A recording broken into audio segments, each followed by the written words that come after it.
A major piece of President Biden's plan to fight climate change may be on the chopping block as Democratic lawmakers hash out spending legislation. Democratic Senator Joe Manchin of West Virginia says he will not support the Clean Electricity Performance Program. Experts see it as a vital feature of the spending bill, which addresses climate change as well as social programs.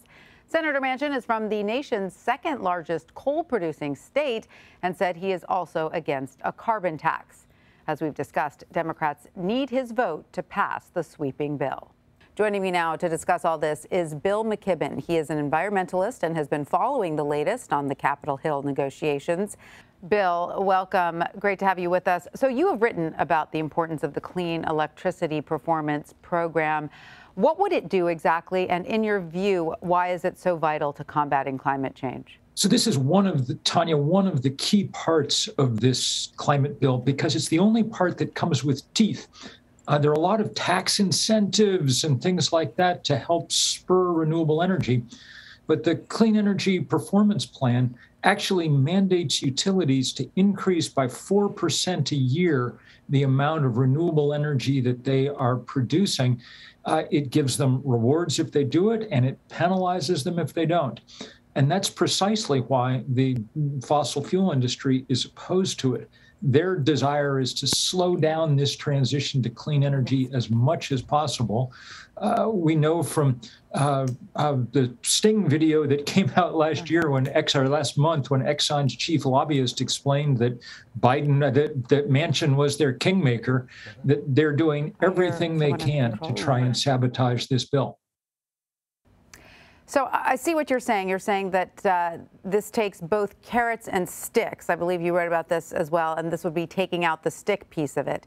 So I want to ask you about what might still be in the reconciliation bill that Democrats are negotiating in terms of climate change, because it does compromise several elements to address climate change, including electric vehicle production, tax credits to companies investing in clean energy, and rebates for people who weather-fit their homes. How significant are these items? Can they add up to something that might make up for the loss of the Clean Energy Performance Program?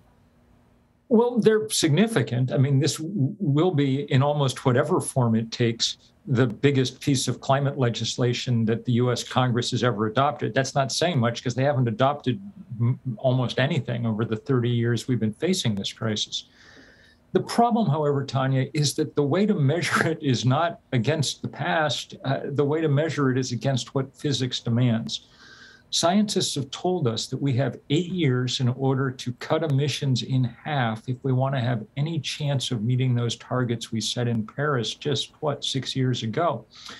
So without these penalties, without some enforcement, without some teeth, I think most of the experts are concluding that it's going to be pretty hard to make those targets just with the other provisions that will be left in this bill.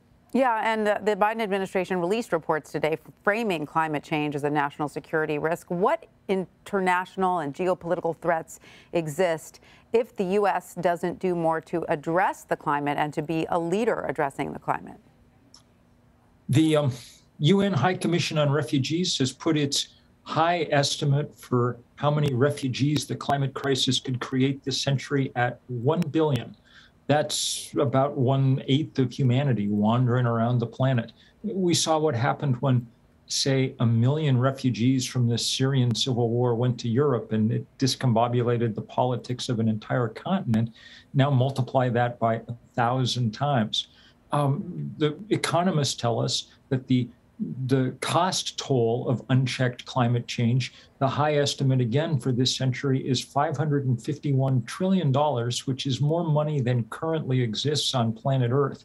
That puts the $3 trillion spending bill in a slightly different perspective. Bill McKibben, thank you so much for joining us. We appreciate your insight.